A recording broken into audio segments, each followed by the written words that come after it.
it can either become a cycle or we can start breaking this cycle Yeah. and having these discussions. Hi.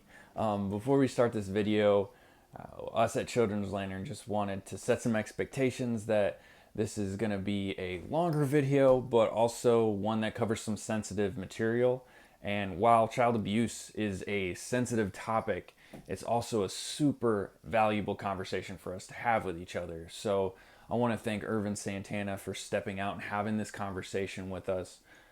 But I'm really excited for you to hear what he has to share today.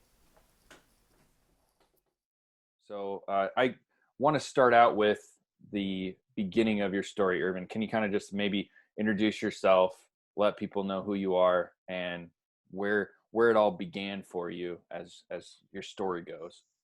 Okay. My name is Irvin Santana, and I've been in the Defiance community, Northwest Ohio community, most of my life. I did live some time outside of the community in Puerto Rico, where my family is from, and also in the Chicagoland area. Um, and I wanted to sort of have a discussion because I saw was interested by the post from Children's Lantern about abuse awareness, especially child abuse, and sort of a different perspective, I guess, on that. Have I was a victim of child abuse.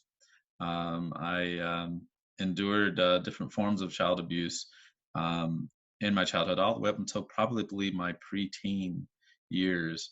Um, and so I wanted to share that. I also wanted to share the aspect too of how internalized feelings and emotions about childhood, how it can affect you as an adult as well. Because I guess and I say this with absolute respect, but um, the unique perspective of my story is that I went from being someone who was abused to abusing someone else as an adult. So I went from childhood abuse to um, not dealing with a lot of the issues that come along with childhood abuse, and then in turn, it spilling out into an adult relationship that became physically violent. And I also want to share how I deal with these things now. So it's sort of like a little three-parter, but I guess I'll start off with my childhood abuse, if that's okay. Yeah, yeah, definitely. My issue with child abuse began when I went to church. As a young boy, I was very impressionable, and my mother wanted me to be around other men. She wanted that aspect of my life to be, for me to understand what it is, I guess, to be a man. And so she figured, hey, here's a pastor and who has a few children, a few sons, and they seem to be doing well, and they seem to, to sort of take on that role, and they were willing to take on that role. So there were times I would be left with this minister as my mother and his wife and some of the other women from the faith community would go out and do things. They'd go shopping or what the stuff moms do. And Mhm. the unbeknownst to her, and a real shocker to me, was that I was introduced by one of the sons to pornography, and eventually he began uh, petting me, and eventually it became a rape kind of situation. He would continuously fondle me and so forth, and I felt, I had lost all power. I was about 7 years old when this began, 7, 8 years old, and then later on, unbeknownst to him, um, his father began doing the same thing to me, our minister. And so I had two grown men abusing me sexually. I began to sort of insinuate to family and friends that something wasn't right, but I didn't know how to say it. I didn't know Mhm. how to word it. I was 8, 9 years old, completely confused, and very intimidated. It wasn't until I was a bit older that my mother found the son of this minister, actually found him in the act of raping me. And then that's when the raping stopped, but we never dealt with any of the issues. There was no counselor, there was no therapy, there was no conversation about it. It was just sort of shock, or I think more of that minister and stuff was afraid of being exposed, so they moved out of the community, moved to a different state. And my when it came to my mother and my family and so forth, it was very hush hush. It was very quiet, and no one said much of anything. And a few years, just a year or two after I was trying to deal with that sexual abuse and so forth, my father, I realized he had a drug addiction issue. And when he would get all drugged up, he'd beat on me. And so I began to receive physical abuse from my dad. So all of the men that I knew for the most part in my life that had any kind of significance in my life were either sexually or physically abusing me. Mm. It was something that my father saw it as, hey, I'm giving this kid a whooping, Yeah. but eventually came to a point where a neighbor noticed it, and that neighbor happened to be my school principal. Police were involved in social services and so forth, and I was taken out of the home and handed over to my mother, who was able to admit she couldn't care for me at the time. And I was adopted by an aunt and uncle. No one talked about it. No one talked about the abuse. I think they were just more concerned about making me happy, hoping that I felt a sense of relief, and they just thought, okay, now move on with life. So whenever I would bring up the topic of like, hey, I'm having these feelings, I'm having these emotions, I'm having these struggles, I think they were well intentioned, but their remedy for it was, well, let's go get prayed for at church, or just stop thinking about it, or here, let's keep you busy with doing something else. I'd be at school and I could sit in a room with thousands of people and not talk to a single person. I wasn't disrespectful to anyone, but I didn't know how to deal with all of this baggage that I was carrying. Mm-hmm. And so I just began to repress it, like everybody was sort of telling me to do. Just sort of put it in a package and just shove it in somewhere in your life and forget about it. That's exactly what I did.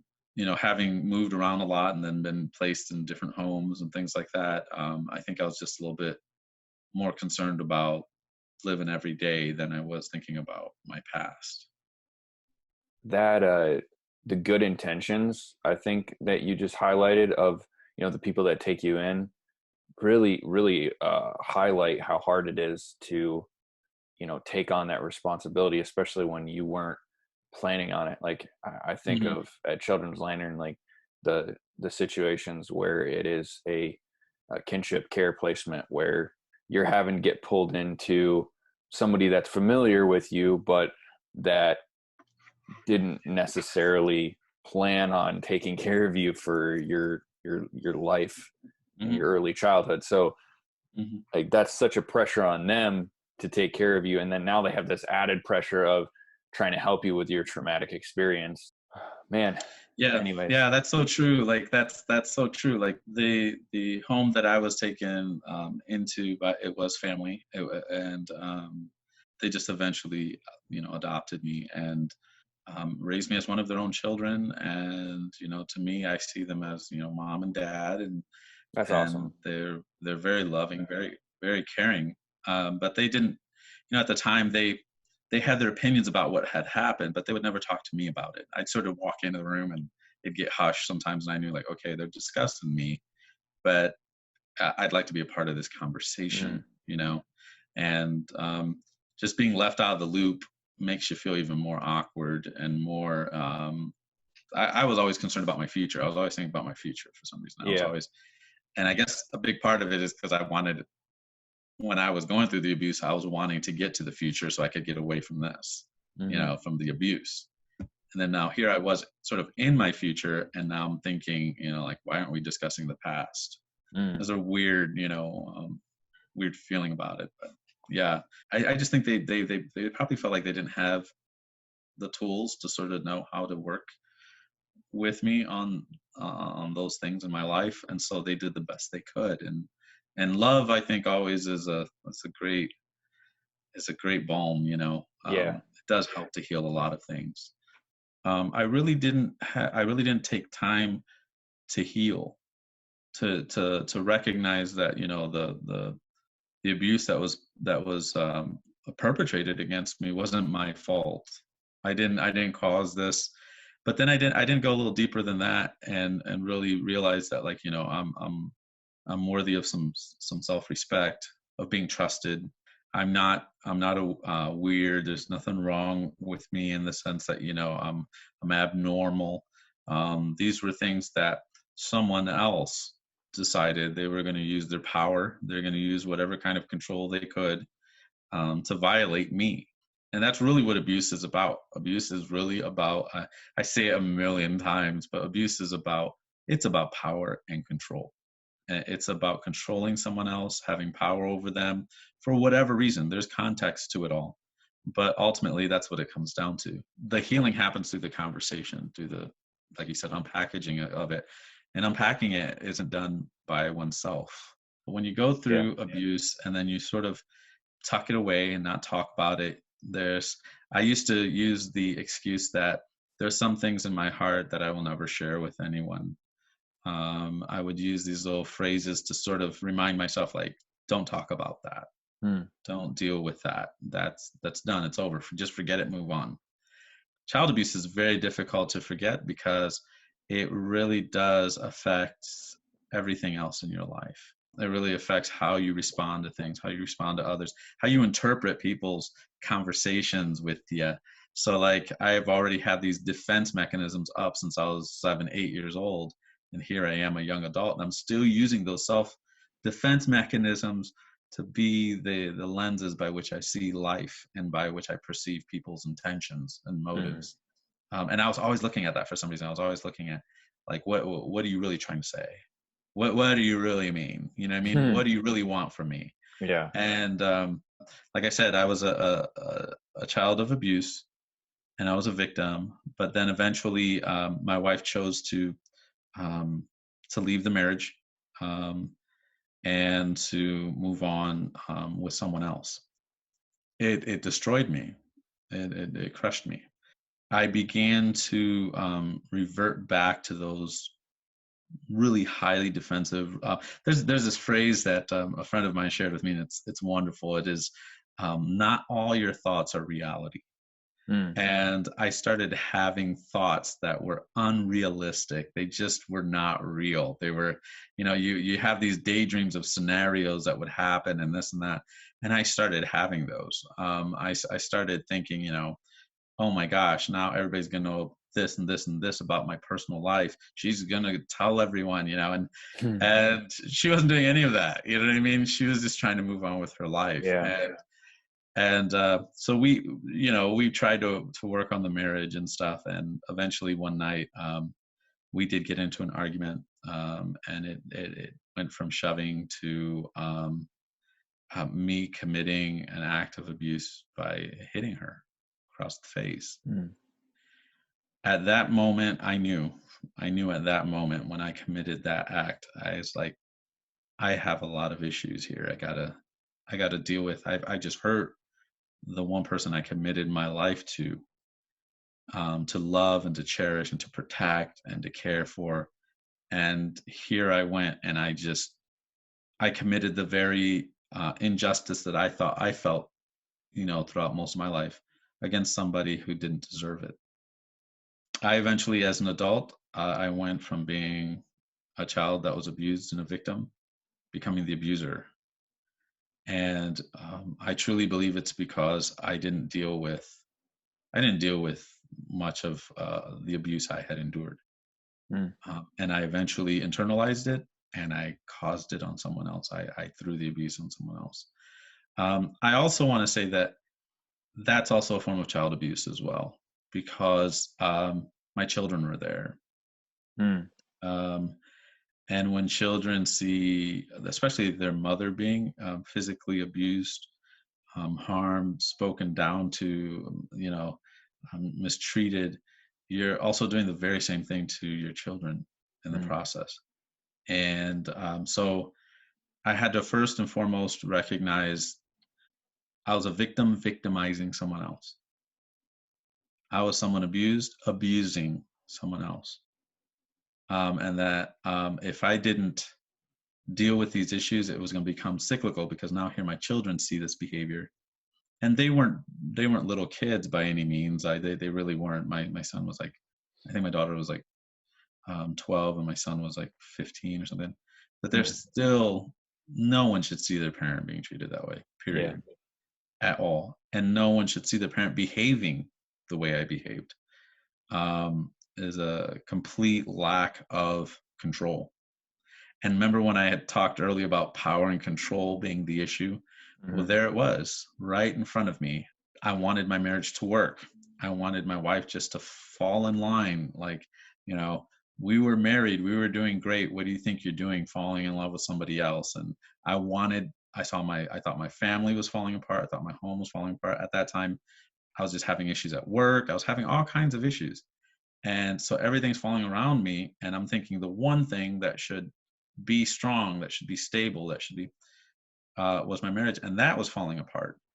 And so the desire for controlling the situation, and for controlling and having power over my home and my family, just like skyrocketed. That the ego, everything that goes along with that, just came out, and it destroyed my marriage.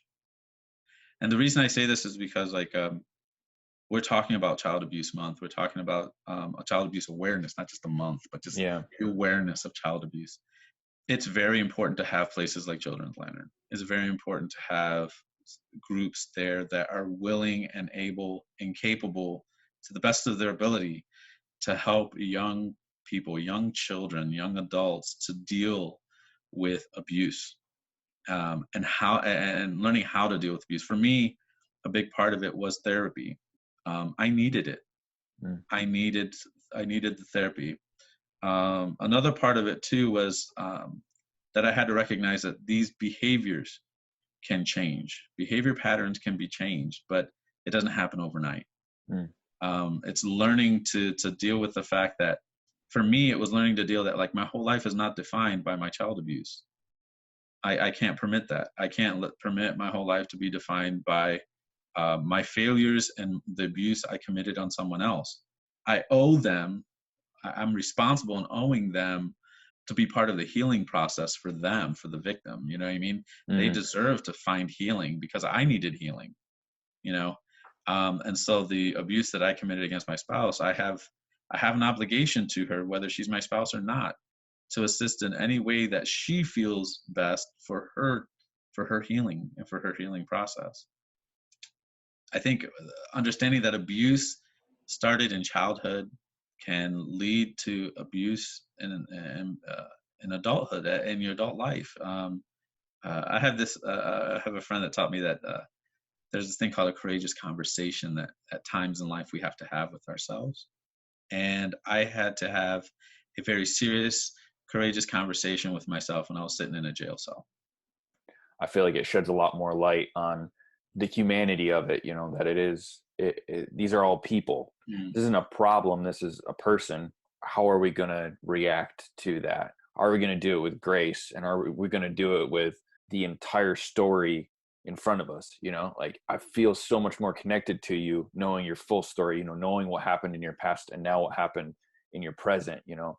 And if I would just know one of those two, you know, if I just knew the story of you and your wife, it would completely taint my view of you without sure. knowing the thing that happened to you in the past, which those two things connected tell a really sad but powerful story that should really encourage us to to do something about it. One Yeah. of the things that I've learned to do about it, to deal with this as well in my life, is, first of all, the most important thing is you have to admit what you've done, what you've gone through, and also what you've done. So, like, if you're a person out there who went through child abuse, and maybe you didn't commit abuse to someone else, but you were a person who was abused, in your past and stuff, it's okay to talk about it.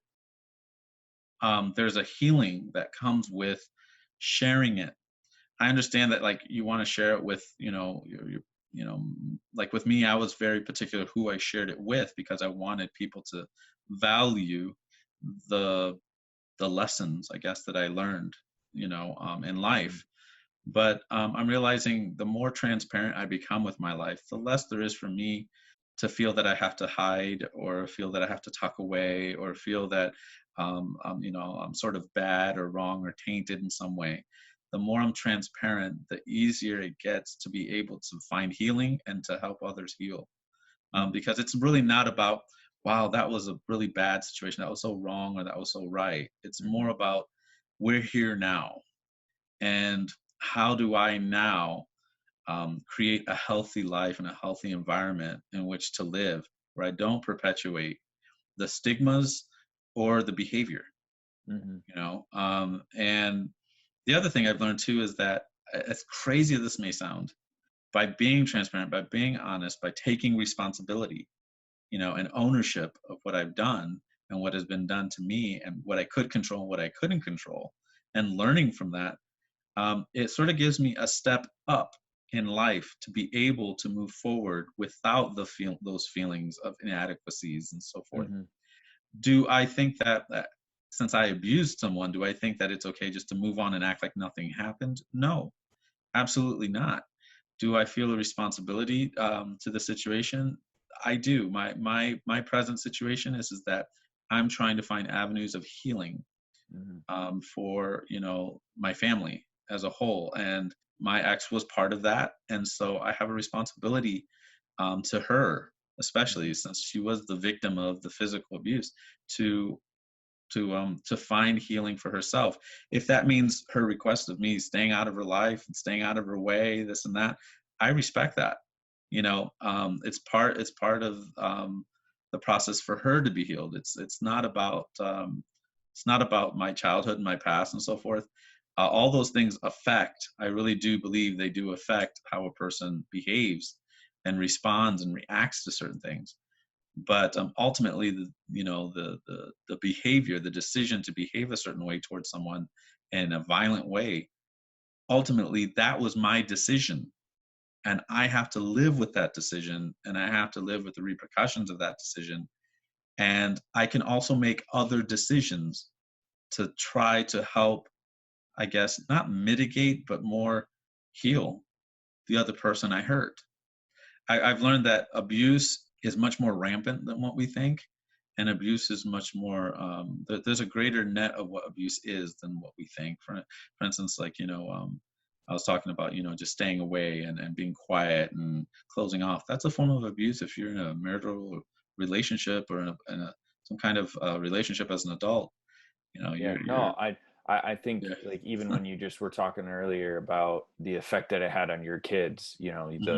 the having that situation, and I can even just think back to just really intense conflicts between my parents where they really got into an argument, and as a kid, not experiencing that and not having had that kind of conflict before, like that kind of thing sticks with you. Like it becomes a, for lack of a better word, like scar on your brain. And that's a very mild form when compared to other things, but Right. it's still there. Like that's still something that's going to impact you, for your foreseeable future. It So affects your I do like trust. that. Yeah, it I it did. affects your trust. With my children, it took and it still takes every day. I have a responsibility to earn their trust, to let them know that I'm a trustworthy person, that they're safe with me, to care for them. The biggest thing with me at this point in my life with my relationship with my children is to permit them to discuss how they feel, even if I don't like what they're saying. They've got to have a place where they can go ahead and express fully how they feel. But there's a time and a place for this. And right now I have two beautiful teenage young adult children that deserve my attention and my time, and they deserve to have a good life, and that's what I'm going to focus on right now. Yeah. And then when I talk to the guys at Children's Lantern, or anyone who comes up to me and talks to me about, hey, this is my story, I heard your story, can I share with you my story? That's the time I can bring that Yeah. box out and we can discuss those things. Yeah, man, I really appreciate you opening up and sharing this. I know, there's a level of expertise that feels necessary when you're talking about this, but like, I just appreciate having a conversation about it. And I Thank know you. that your story today, I'm confident that it will impact people and in a positive way that not only makes them think, but that inspires them to take some of even the practical things that you said earlier and Sure. apply those and Yes. Yeah. and Appreciate you too. And I want everybody out there to know, just because you've gone through some kind of abuse, even in your childhood and stuff, it's okay to talk about it. yeah, It's okay to let someone know how you feel about it.